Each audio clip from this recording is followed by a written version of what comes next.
RealClearFetish is a sober alternative to fetish play.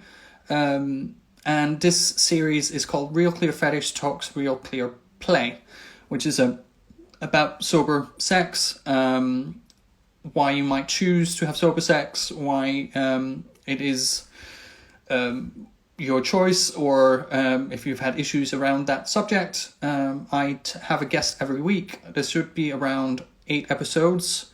This is my 2nd episode. Here we go. My guest is now online. Let me just do a quick introduction before we start. This is RealClearFetish Talks RealClearPlay.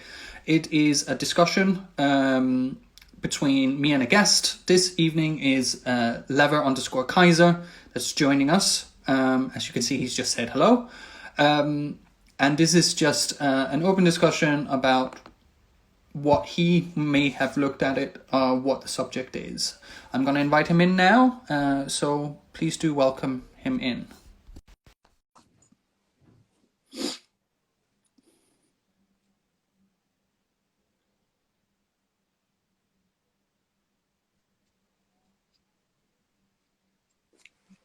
Hello. Hey. We got there. Finally. Why don't you have a phone that supports the app? Because I'm an old-fashioned git. Oh, bless you. You're a proper old guard, aren't you? Yeah, at least old, for sure. You're not old. Shut up. Well, thank you for coming. It's great to have you on here to have this little discussion we're going through. I'm going to start with like 4 questions, just standard, which I will do in each episode. My first question would be, what do you prefer I call you? That would be name, pronouns, and title. You can call me Stephane and ask him. Yeah. Okay, cool. Tell me a little bit about yourself. Yeah, I'm from Madagascar originally. I'm partly French as well. And I've been in London for 16 years now. So I'm a proper Londoner now, innit? Of course, I'm a fetishist. I'm into leather and bondage as well. And yeah, I've been living in London for 16 years. I haven't moved anywhere else. So I've been working here. Yeah. Cool. Cool. One question, and you can answer it as how you want to answer it. Completely sober, clear-headed, or a social drinker? I used to be a social drinker, but then a year ago I found out I've got diabetes, so I'm completely sober now, so I don't drink any alcohol. Cool. Yeah, there's different guests, different reasons for maybe not stopping drinking, and that's definitely a reason for it. And the last question, what is clear play to you and why is it important? That kind of will shoot us into like our talk now. This is more what would you want to talk about? What do you think is in this subject we're going to discuss tonight? What is real clear play to you and why is it important?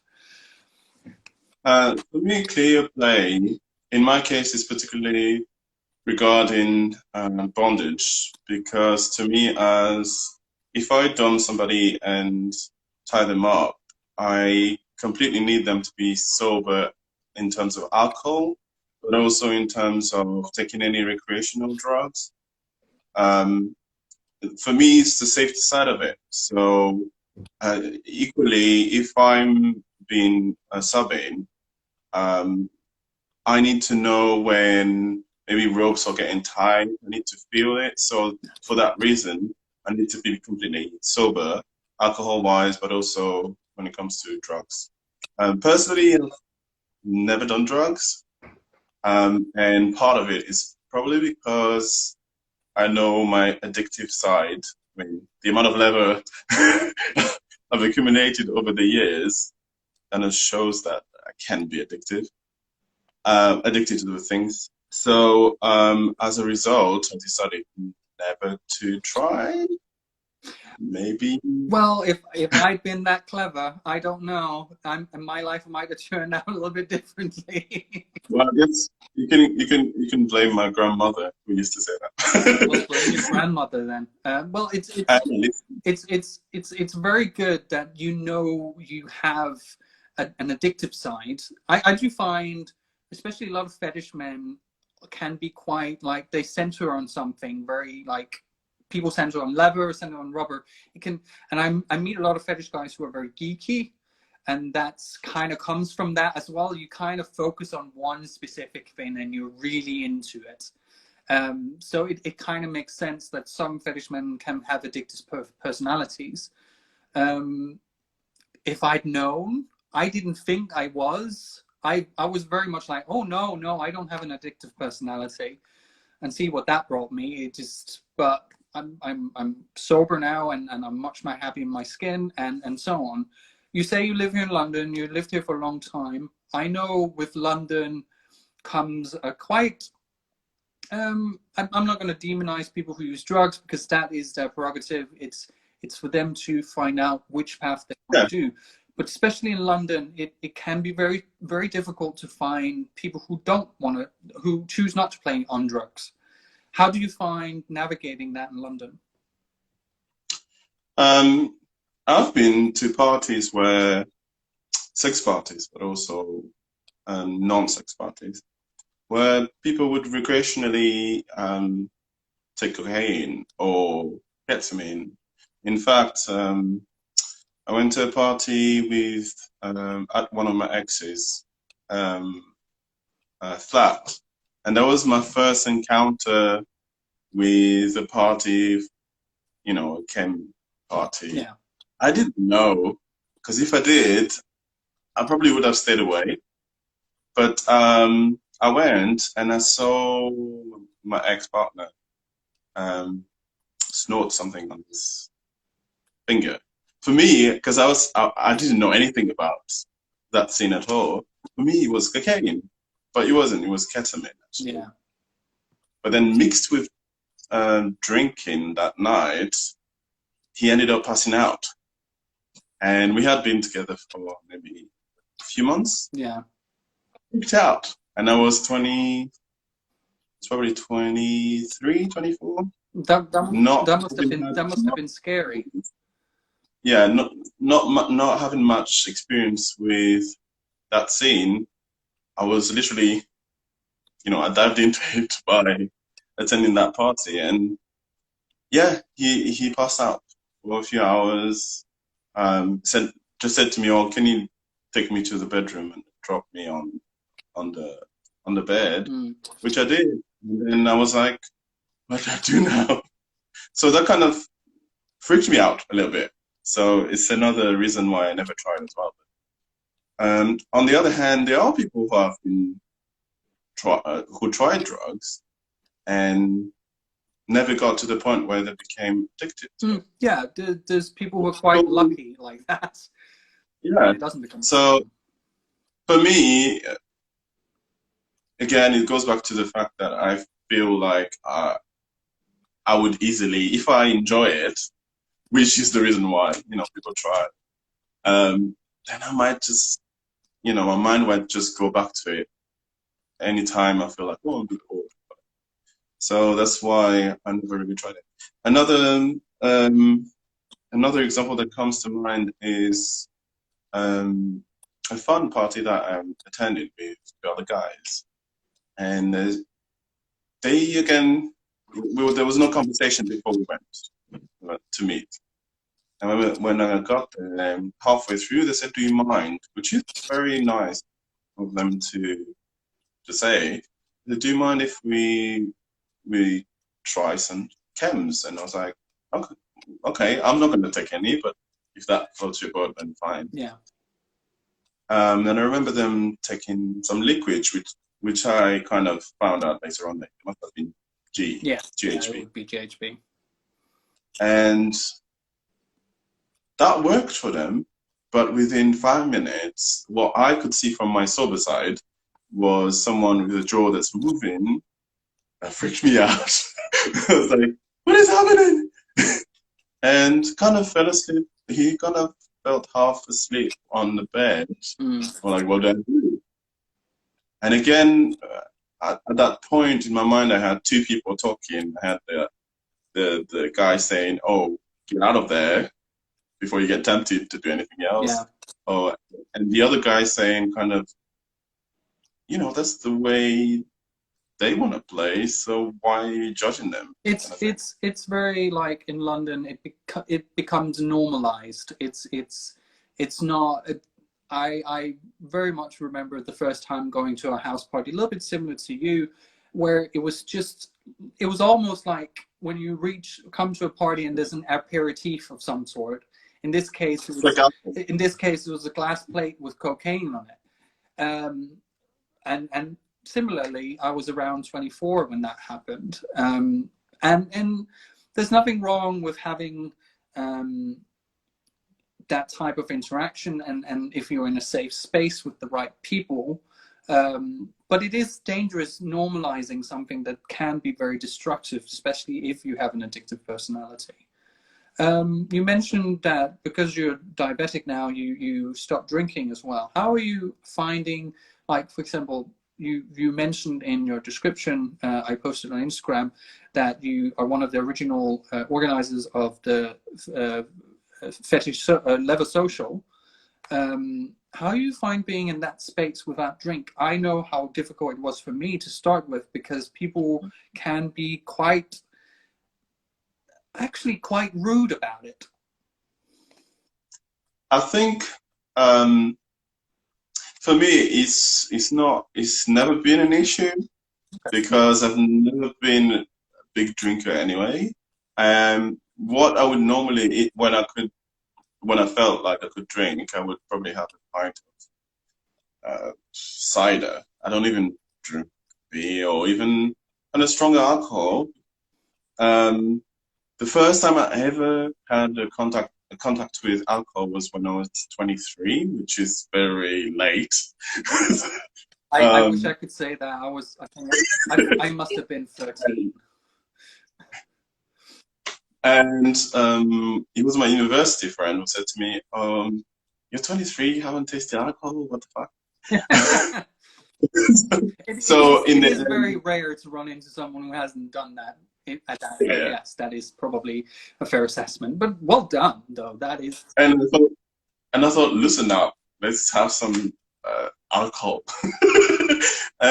So he managed to make me drink shandy, which was my first alcoholic drink. It's not really alcoholic, I guess. But and since that moment, when I moved to London, it was a big shock, because in France, my friends from university hardly drank either. They might have a glass of wine, maybe. They didn't mind if I didn't. We didn't have that kind of pressure from your friends to drink, which I thought was different when I came to London, because you'd go out and it's almost like people felt like you're not part of the group if you don't drink alcohol. Yeah. And I thought, but I'm drinking this. I have a drink. If I didn't have a drink, then yeah, this would be odd. But I have a drink. It just happens to be a drink without alcohol. So somebody I worked with, I can't tell you which. Don't totally share what you're comfortable with being online. Let's say like. But basically, that person was my line manager, and that person became my drinking mentor. So mentor, oh dear. It's someone I worked with, and she said, he was my line manager. So I was like, this is a bit odd, but hey, okay. So we used to go clubbing a lot, and the objective for that person was to get me to drink some alcohol. Unfortunately, after 3 years, she failed. Because, pretty much the most alcoholic drink I had at the time was probably a Smirnoff Ice. At which point, the people I worked with would be probably smashed. But it's never been a thing for me just to drink, because ultimately the way I see it is that if I'm having fun somewhere, Is it because I'm having fun because I had a drink? Or is it because I'm having fun because I'm enjoying this gathering or space or activity? Because if I don't enjoy it that much, why would I go out there and actually spend time doing that activity? Whatever it is, it could be social gatherings, it could be parties, it could be even sports. Why would I go there if I need something to make it enjoyable? Yeah. But that's the way I see it. I think a lot of people think, oh, if I go to a party, I'm feeling a bit self-conscious, which is the case of everybody, right? And then, you know, alcohol or drugs make me feel a bit loose, which it does. Well, yeah, At the beginning. there's a reason that alcohol is Yeah. called Dutch courage. It just loosens Is it you up a called little. Dutch courage? Oh, okay. There you go. Yeah. I didn't know that. You didn't know that? Oh, sorry. Maybe it's just me. I don't know. I'm sure that's what it's called. Yeah, for me, So, when I had to give up alcohol, I celebrated 3 years without alcohol recently, which was it's quite a milestone, especially as a Danish person, where it's literally like you're almost weird if you haven't been completely plastered by maybe 14. It's just we have like one of the highest rate of youth drinking. It's horrendous. really? And so it's all of a sudden taking that away. All of a sudden I realized how often have I actually been in a bar atmosphere being completely clear-headed and just had to rely on my own self-confidence and just being okay with being in that setting. That took me a long time to learn, and I sometimes still struggle with that. But I think part of it as well is a cultural thing. Oh, yeah. Because in Madagascar, if you said to your friends, I mean, when I left, I was about 14, so I didn't drink. But, you know, kids want to experiment. Yeah. But you might do it once and figure out that's it, yeah? As opposed to, in France, for example, it's a cultural thing to drink wine. Yeah. So people are introduced to alcohol earlier. In Madagascar, it wasn't at all. And it was even if I was older when I lived there, because I was 14 when I left. If I said if I was 20 and I said to my friends, "Well, let's go to the bar," that just has a really negative connotation. It's not a case of are you just going to hang out. It's you're not going to the bar. So it's part of it is a cultural thing. I assume that in the Nordic countries, when winter comes, there's not much else to do to entertain yourself. Not particularly. No, it's very Danish culture is you do it from home and then you go out and then you top it up whilst you're out. But you say like when you say like let's meet at the pub or at the bar and people kind of assume well then it's definitely heavy drinking you are asking about. That in itself can be problematic. One of the things I've done is, and you've attended some of my sober socials, where I all of a sudden take the fetish hanging out bit and just take it out of the pub scene and just put it somewhere where there's no access to alcohol and its own non-alcoholic drinks.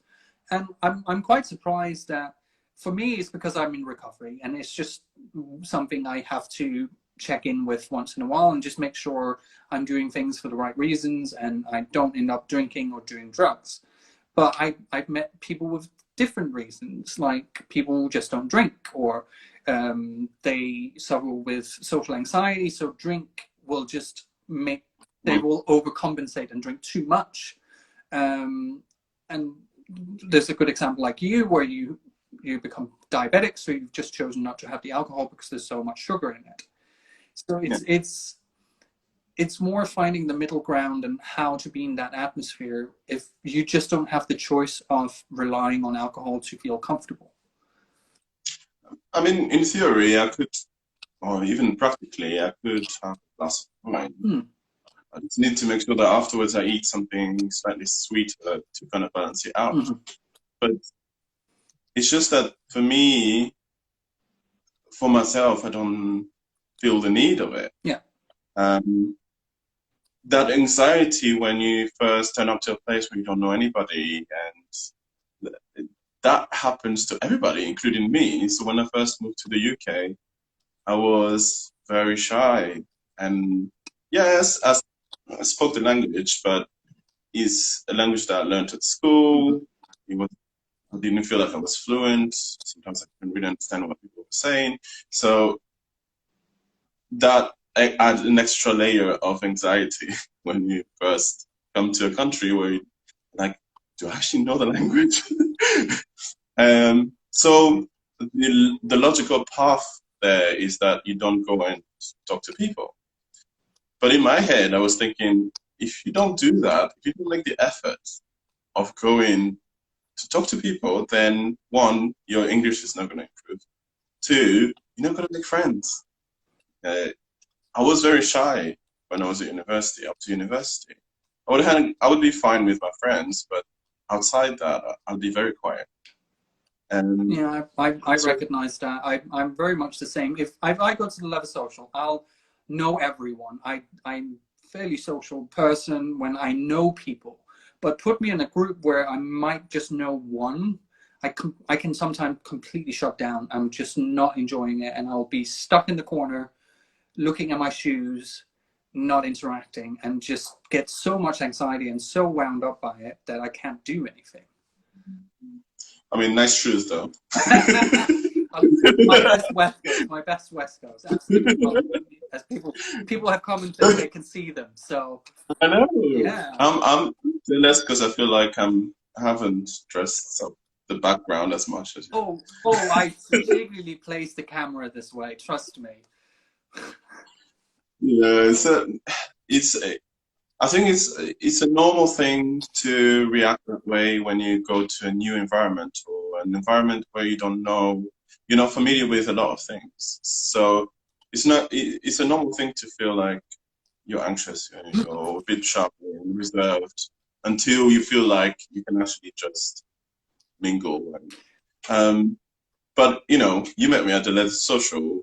My job there with Steve is to make people feel comfortable and just to go and speak to them. And I've never seen them before. I don't know what they're there for. Is it by accident? Are they into leather? Are they admirers, but they don't have leather? So it's one of the things that I learned to do. It's not something that's natural to me. And I mean, can you imagine if I liked having lots of drinking and people turn up and I don't even see that there. I've done that. I've very much been at a party and not kind of the next day. I'm just like, I don't even know who I talk to.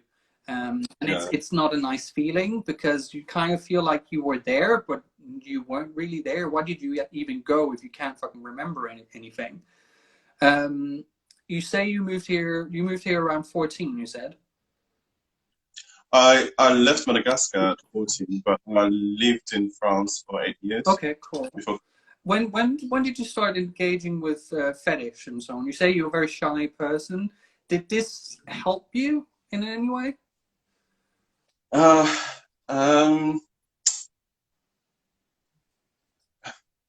It's kind of given my age. But there's no age shaming here. Yeah, you want to keep things kind of mysterious. I'm just going to say what I normally say. If you want to know someone's age, just bend them over and count the rings. I'm not a tree. Well, that's not that ring what I'm talking about. No, when I left Madagascar, I was about 14. Sorry, what's the question again? Okay, no. With leather, and you say you suffered with shyness and so on. When did you start doing leather? Basically, I've always thought there was something in it that I was interested in. I didn't understand what or how it came about, but my dad used to collect leather jackets. Oh. And he used to travel a lot. So when he wasn't there, I would go to his closet and then wear one of them. I've And I was heard like, this story before from other people. and I don't know, I thought, oh, this smells really good. And one day, my grandma bought me a leather jacket. It was supposed to be for special occasions, like going to church or somebody's wedding. But she went to the market once, and I went to the cupboard, and then picked it up, put it on, and just strolled around the flat with it on. And I remember her coming back earlier than expected and said, "What are you doing? Put it back where it came from." What was that? That's church gloves. How dare you? And so it's always been there. The first time I realized there was an attraction was probably around the age of 10, 11. And the first time I wanked was with leather gloves. I didn't know what wanking was. I was very naive as a child. I think most children are. But, you know, one thing led to another. I wore those gloves and started rubbing a particular area, and I thought, oh, this is nice. Carried on, and things happened. At which point I freaked out. Oh, I know that one. I freaked out the first time as well. I was like, what is happening? Something's coming out of the penis. Yeah. And for a week I couldn't speak, and then I told my grandma, because she's the one who raised me. And she kind of laughed. She did. I didn't tell her that I used, leather gloves and things. But she was like, oh, that's a bit early. You're 12. But hey, that's okay. Don't worry. We'll take you to the doctors, because they didn't want to talk about it. So my mom took me to the doctors, and the doctors, I remember him saying in the background, oh, that's a bit early as well. I was like, oh, okay. But yeah, leather has always been there, and from that age, 10, 11. And being shy, I think the internet helped a lot, because when you're not face to face, it makes things slightly easier. The first time I met somebody was when I was 18, because I said to myself, I will not be doing anything before that. Very admirable. See, I'm special. I was straight in there, trust me. As soon as I was legal, I was straight in there. I was 15, and I could have been chopped up in the freezer somewhere, to be honest, when I'm looking back at it, because some of my behaviors were very questionable at the time, especially with like online chatting with elder men and stuff like that. And looking back at it now, oh my God, I could easily have been groomed into something if I hadn't been careful. Exactly. And I sometimes, when I hear younger guys who get into the fetish scene, and it just seemed they get younger and younger and younger. I was 21, 22 before I first started engaging with it. And I've always had the attraction, but I was always very scared to kind of explore that side of me. But when I finally started, it was a little bit like the floodgates opened, and then it had to be that way. Vanilla sex doesn't. I enjoy a cuddle, and I can do completely vanilla sex if I want to, but I'm very much a gear stays on type of person. That's why I don't like trigger porn, because they're very hot in their gear in trigger porn, but they take the gear off too quickly. It's so annoying. Yeah, I mean, I'm definitely a gearhead when it comes to that. The thing is that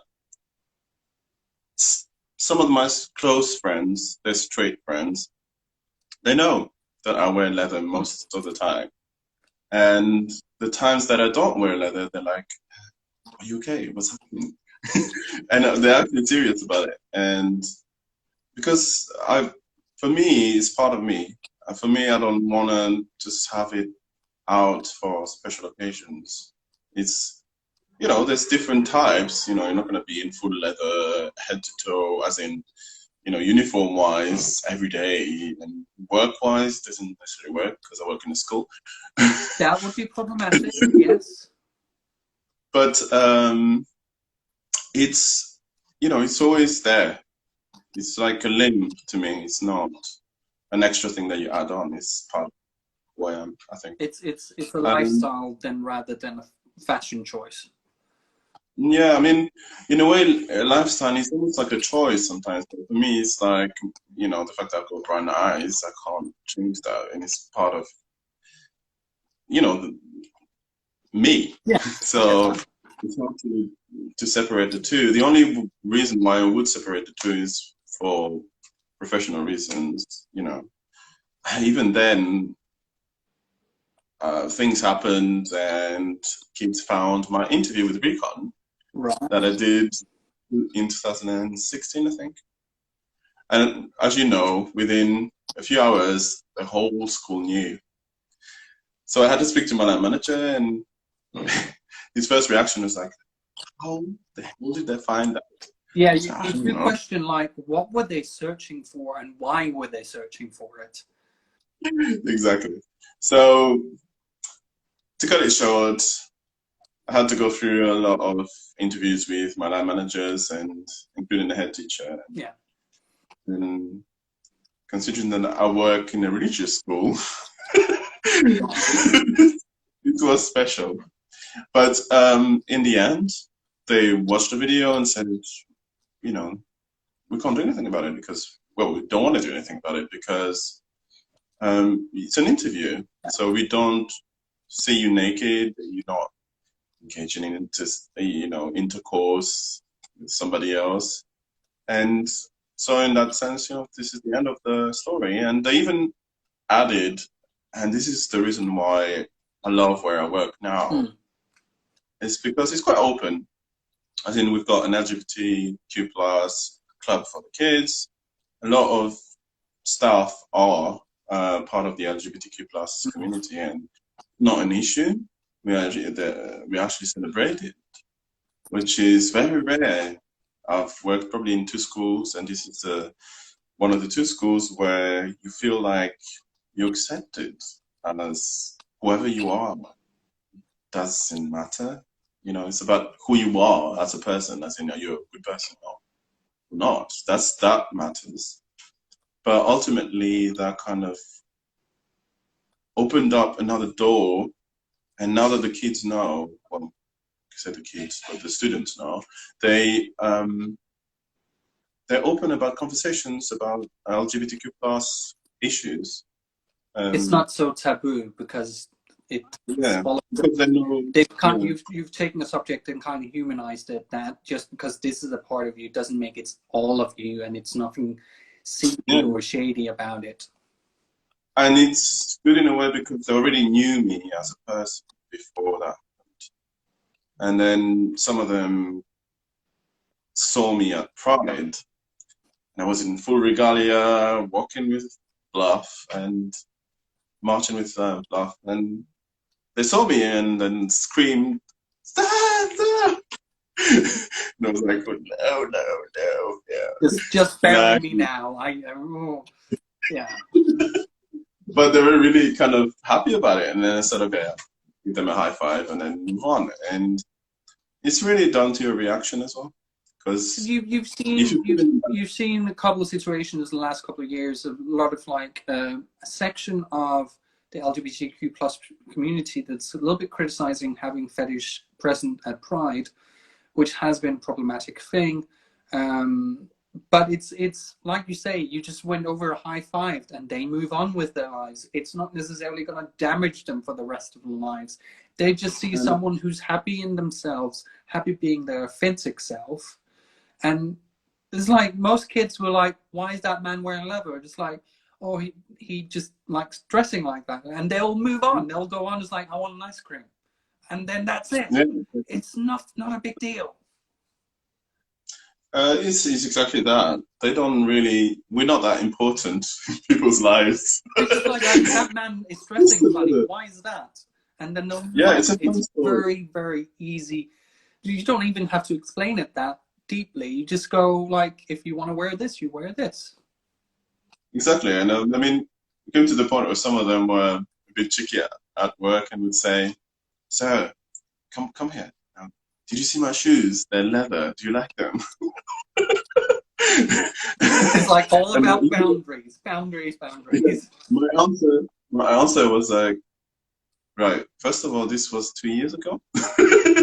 So we moved on. Secondly, do you want to discuss that with one of my line managers? No. Oh, okay, we find them. Moving on. Yeah. So it's how you deal with it.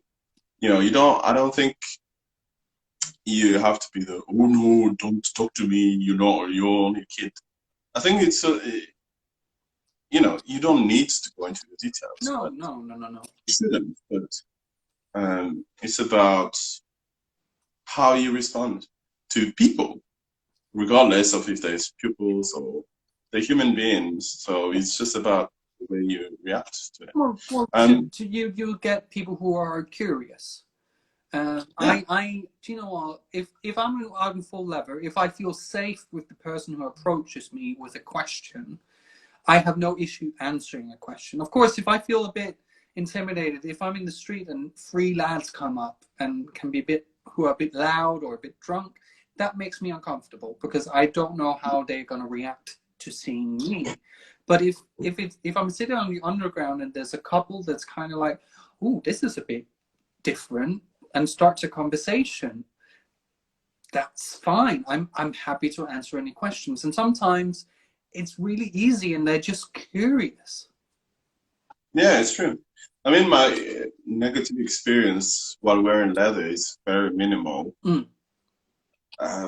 It's the typical one, someone sticking their head out of the car, like, village people! Yeah. And then... So, I had the odd, oh, you faggot, through the window. Yeah. And I was like, yeah. okay. They're so brave doing it in a car passing past you. Yeah. Just on the way, because I was in Seoul a couple of hours ago, and I came back on the train in gear, and I had a couple of youngsters look and say, oh, look at that one. It doesn't bother me as long as you don't come and try and start a fight.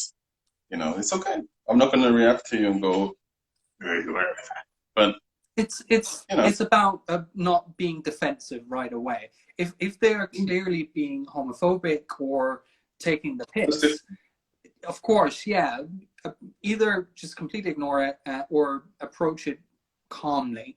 This must have been late last year. I went to Backstreet, had a good time, and my friend was staying with me, so we traveled back. We're both in full leather. At one point, these 3 lads walks into the train, a little bit drunk, quite calm, all of them Danish. I'm Danish. So they start talking in Danish about me and my friend. If I'm honest, I've been waiting for 10 years for that to happen. So I just let them talk. And they weren't offensive. They were just like, oh, look at those leather gays. Nothing, they weren't homophobic. They were just kind of having a laugh and it's like, this looks a bit different. We'll talk a little bit about it. And then they talked about something else. And then when we got up to leave, they kind of engaged with, oh, look, the gays are getting off now. And I just decided to walk straight through them, turn around and just say in Danish, have a good night, boys. They looked shocked, but it was just beautiful. It was beautiful. Yeah, it happens. I mean, in my case, because I speak French, there's a lot of French people in London, so I always like to hear what people are saying, and I don't necessarily suspect that I speak French because I don't necessarily look like the typical French, whatever that is. So, so far I haven't had that joy yet. So, it made me feel so good. It made me feel so good, and I've been waiting for 10 years for that to happen. So I was just like, oh, perfect. Especially like guys who are in their like early 20s out for a good time in London, and then it's like, yes, I'm gonna do this. It was so good. It was such a confidence boost. And they weren't nasty. They weren't nasty in what they said. They just registered us and kind of made a bit of a lad joke about it. And that's fine. I'm not offended by that. I mean, the first time I did Pride London, and we had buses, so you could get on a bus, just leave people through the, you know, onto the bus. And I was so excited. I was like, this is the Pride thing that I've always wanted to be part of. This is happening. So I got on there. And you see people's reactions. I'd say 99% of the people you waved at, you waved back and smiled and look, what is happening? Or who are those guys? Usually straight women are in love.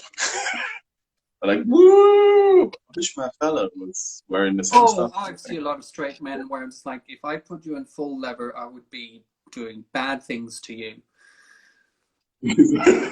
And plus, you know, I've been to Torture Garden where it's mixed, and it's not only a gay thing. Yeah. Definitely not. So when I got on there, I could see people's reactions, and there were some random families who were visiting London with their children, looking like, what is happening? Who are those people? And I'm like, you need to plan your things in advance. Yeah, you need to check the calendar and what's going on in London when you come visit. Yes. But it was more of a surprise rather than, oh, this is disgusting. Which again kind of leads to that question of, should leather man or rubber man or kinky man be representing during Pride? And my answer to that is yeah, because we are still gay, you know, we're still part of the community. We are not having sex outside. Yeah. That's the point. And there was a conversation, or can I call it a conversation, or just a statement on my Facebook once from somebody who I hardly knew anyway. I don't usually engage in those. It happened twice. Yeah. And that particular time was a picture of someone who's into play and next to a little girl. And the girl being curious. Yeah. So, I think I've seen this picture. And the comment was, do you think this is okay? But kind of knowing that person, it was not a real question. It was a case of, who agrees with me that it's not okay? Yeah, yeah, it's a loaded question, yes. And I thought, okay, you know, in my, you know, the way I see it, it's a kid. The pup was not naked. For the kid, the way she looked at the human pup was like, ooh, almost like a teddy bear. What is happening? It's cute, moving around. I don't think that kids that age sexualize things and understand things as if they do, there's definitely a problem somewhere, and it's something that people look into. So, yeah. So even when it comes to leather, when a kid sees you in leather, they think, "Ooh, a superhero," and I've seen that many times. I wear tall boots with laces, and one kid stopped and said, "Oh, you're like a wrestler." Well, yeah, we do wrestle people sometimes, I guess. Yeah. I didn't go to the gym, that's fine. No, don't do that. Yeah. So, I think for kids, it's not sexualized at all, which is nice. I think it also comes into how do you interact when a kid sees a puppy. What is the appropriate interaction? Is the parents okay with the kid going over and doing this on the head? Of course, nothing more than that. But it's about the puppy and the parents connecting, for finding out what's appropriate here and what the parents are comfortable with. Again, parents are responsible for the child. Yeah. So you're the one making the decisions. Yeah. And to be honest, pup play for most people, and a lot of people, especially in the pup community, it's not necessarily a sexual thing. It's just a sub part of their personality, and for a lot of people, it's a coping mechanism, because like huge crowds can be problems for a lot of puppies. But when they're in pup mode, it doesn't matter because they're in pop mode. They've just kind of left that personality behind. I mean, a lot of fetishes, even leather for me, I don't think, you know, because we all have that kind of ideal. It's not even ideal, is it? It's a fantasy thing, saying, oh, the man has to be a big man, with a deeper voice, and super muscly, super huge, which is nice to look at. Yes. But it's not, you know, that's not it. You know, someone who's actually, who knows who they are, and that sounds like a big question, and it is a big question, but don't actually take time to think about it. If you know who you are, that kind of shines out from within, and that makes you attractive. Yeah. Being attractive is not necessarily just about, you know, the way you look. Whatever way you look, either you're big or small, whatever. It's a reflection of where you're at within yourself. And I'm not a psychologist or anything. I'm just saying this from experience. Well, it depends. I think as a fetish man, especially if you're a dominant guy, you kind of need to know a little bit about how the human brain works and how to tackle, especially a sub, if you put them in subspace. You can't just leave them fucking hanging out there and just beat them senseless and they don't know what's going on. You need to, it's all about recovery time and taking care. And you need to know a little bit about people to do that.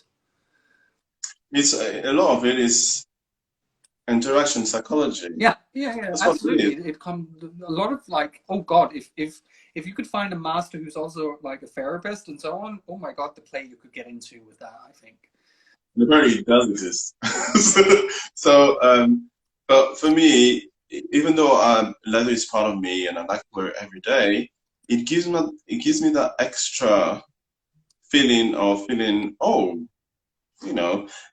And I've seen it at the leather social where you've got some people who might be straight, who might be gay, and who would come to you and I say, okay, do you want to try this on? Try the hat on, and their attitude changes within seconds. I'm exactly the same way. I think I mentioned it this last week. When I put leather on, my body posture changes. I stand much more. Okay, I put my boots on, which is yay. It's like fucking platforms, right? Don't tell the secrets. Well, I gained like almost 10 centimeters in height, which helps when I'm almost like I'm 182 tall, so just under 6 feet. So it just putting the boots on just elevates you as well. But it's the leather jacket, the broad shoulders. It's I think the word menacing might be the wrong word to use, but you become a little bit more intrusive, a little bit more. You take more space in a room, if you could say. Yeah, definitely. For me, it's almost like a night sauna. Yeah, absolutely. It's the process of putting it on that's as pleasurable as wearing it. So, you know, it's in a way, it adds something to us every time you wear it. And in that sense, it puts us in a different headspace. Same thing as a puppy player would have, right? So when they put the puppy hood on, they feel like, oh, I'm not exactly the same person. Maybe it's a different expression of the same person. So sometimes it helps with social anxiety as well, as you said. When I used to do puppy play, it was very much a release for me because I could kind of just, because as I've mentioned in previous episode, I suffer with anxiety, I suffer with depression, and just going into that space of relying completely on someone else and just being there, being the pup, being that dog that just wants to please the master. It's a very simple way of being, but it's very freeing as well. You don't have to think, you just have to feel. And you just have to poop, eat, and fuck or whatever. It's just the way it is. It's very simple. I do sometimes envy the life of a dog. It must just be glorious and very simple life. It depends who your owner is. That's correct. You can get some pictures of owners, I would say. But it's you might not. Many people might not actually know, but I'm into pup play as well, and the only reason why pup with a handler. Oh, actually, as a pup. Oh, I did not know that. So, and my pup name is my partner who gave me the name, and it's Titan. Now, the thing is that I remember your video from your election as Mr. Leather Europe. Oh, now we're going back like 11, 12 years now, yes. And I was like, see, it's hanging right there. Show off. Well, if you have it, flaunt it. It's something I'm very proud of.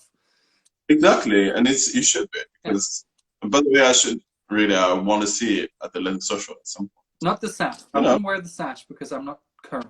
I'll wear the waistcoat. That's fine. Okay, that's the deal. But yeah, I mean, it helps with your self-confidence, and actually, I think it's one of the rarest times. And when I wear leather, it makes me feel comfortable and at home wherever I go. So it's like it's one of the rare times where you can let go of other things. You know, your social, problems, personal problems, family problems, whatever. Yeah, I just feel like it's comfortable, and I mean, yeah, wearing it when it's hot, it's not necessarily technically comfortable. Are you saying leather is not comfortable? What are you talking about? Of course it's comfortable all the time, and that's why I decided to put full gear on tonight. I'm cheating a little bit tonight with my comfortable. Very disappointing. I'm very disappointed in you. No. I'm wearing a waistcoat and I'm wearing a chain. I'm alluding to people that I might be owned, but who has the key? It's all very mysterious. There you go. Yeah. Mine is bigger than yours, so it's fine. It's not about the size, it's about what you do. It's all about the size. People who say it's not about the size have small padlocks. I don't know. Well, that's the reason, because it's my own, and I've got the key. You hold your own key. You are very independent. Or unloved. Oh. No, I'm just kidding. Maybe you should talk with your partner after this. Yeah, he's very vanilla. Oh. But that can work as well. I need fetish couples where one is vanilla and one is not. We've been together for 11 years, so something be working. You're like an old married couple. Kind of, really. I can get away with saying that because I already know you, so that's perfect. Yeah, but it's it's a thing that I've always been thinking about, because when we met, I was at that stage where I thought, okay, I'm gonna date people who are kinky. Yeah. Or the same thing as me, right? And it turned out that we just met and never thought that it was gonna go far, and here we are 11 years afterwards. Still feels like it was yesterday we met. So at the same time, talking to other guys who are kinky, I've heard of some guys who met their partner in the kink world. Yeah. And one of them grows out of it. So there's no recipe. There's no one way to get a successful relationship. It's not because you're both kinky, and then that's gonna work out. It's not because one is not kinky and the other one is, then you won't work out. So it depends on maybe the other things that you have in common, I think. Well, I think building a relationship purely on kink can probably be an issue, because, as you say, sometimes you'll be more into leather and sometimes you won't, and sometimes you might move on from it, and it comes in a little bit in waves and chapters and how much you engage with it. There was definitely a point where I would engage in fetish every weekend, and it was just do, and it had to be that. Now I'm well, I'm a bit older, and I enjoy other things in my life as well. I sing with the London Gay Men's Chorus, as you know. And all of a sudden, it's like I'm engaging with other aspects of life. It doesn't have to be purely fetish. It doesn't have to be purely about sex all the time. I've definitely had to learn how to interact with other gay men and not necessarily bring fisting up in the second sentence, which would normally happen. And I've had situations where some gay men don't want to talk about sex, and they're not comfortable. They get very British about it, and I've never experienced that before. And all of a sudden, it's like, oh shit, I don't know what to talk about now. It's like, am I one trick pony? How am I going to do this? So it's interesting now, so that always works. Hmm? You've got singing, so that always works. There's another thing that I noticed that in the kink scene, a lot of people actually have a passion as well. Yeah. More than one most of the time, but you know, a lot of people are musicians. I personally sing in pubs and play the guitar, so it's another thing that I do on the side. When I was a kid, I was very much into drawing because I was a bit shy, or more than a bit. So I like to do things by myself rather than try and interact with other kids or whatever. And my way of making friends was to draw. People came to see it and went, "Oh, I like that." And that's how you start a conversation. And they asked me to draw something for them, and I'll do it. And that's how I made friends. So I think can I interrupt you a little bit? We are actually running out of time. We're almost at an hour already. We're literally down to the last minute. We could probably keep talking and about everything. Do you know what? It's been a pleasure to have you on. And do you have any advice to? And just keep it really short. We're down to 1 minute now. Keep it short. What would you advise to someone who's breaking into the environment of leather? When someone is new to the leather scene, what would you short advice from that? Go and speak to anybody who's into leather. Okay. You don't need leather.